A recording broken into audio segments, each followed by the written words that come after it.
leave the old behind. Unsay biyaan nimo? Ang daan nimong kinabuhi, ang daan ng mga butang. Biya ito. Sama sa gingon kanina, katong mga butang nga dili dapat nimo dalahon sa 2026, dapat imo to siyang ibilin. But sad to say, gibaon na to, no? Daghan sa atuwa siguro, gibaon na to ang mga dapat unta ibilin last year. In Philippians chapter 3, verse 13 and 14, forgetting what is behind, I press on forward toward the goal. Si Paul nagingon ini, midagan ako.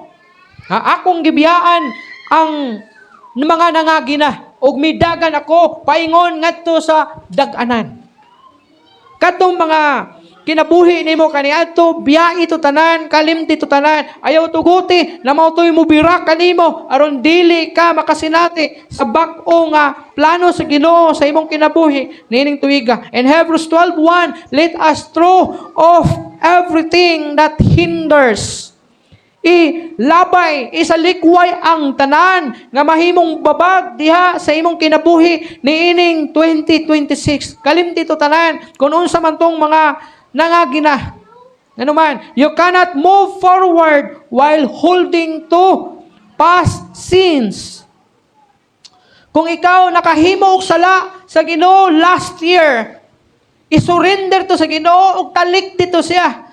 Ayaw to hupti diha sa imuhang kinabuhi kay mao kadto ang mahimong babag aron dili nimo matagamtaman ang gusto sa Ginoo kanimo karong tuiga. Mga past hurts, mga kasakitan, kung nasakitan ka last year, kinsa man ang nakapasakit sa imuha, kalimti na to siya. Pasayloan na lang tong tao, God. Ayun na lang, dalaha ang mao nga kasakit nimo karong tuiga. Kay kun imo nang dalahon, matay, digid ka magmalipayon karong tuiga.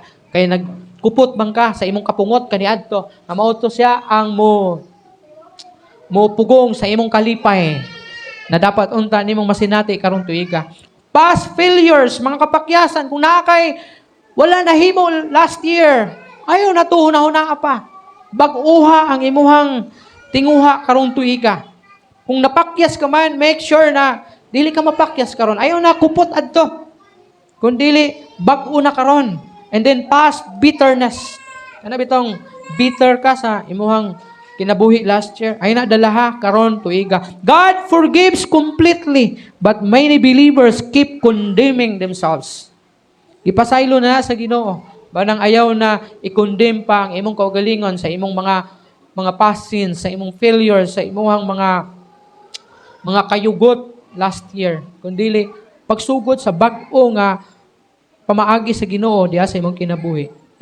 Remember, kung nag-drive ka og sakyanan o kung kanunay ka tan-aw sa imong side mirror, do you think okay ang imuhang dagan? Posible mabangga gid ka. Kaya instead na magtan-aw ka sa front glass nimo, windshield nimo, nagsige ra makagtan-aw sa imuhang side mirror. Kung sikag lingi, sikag tan-aw sa imong side mirror, di nimo mapansin sa unahan. And may posibilidad na mabangga ka. The same pud na ninin tuiga. Ayaw sige tan-aw sa imong nangaging kinabuhi. Kalimtin na to siya and pag-start ka nga tuing. Pag-renew, pag-usab diya sa pag-alagad sa Ginoo.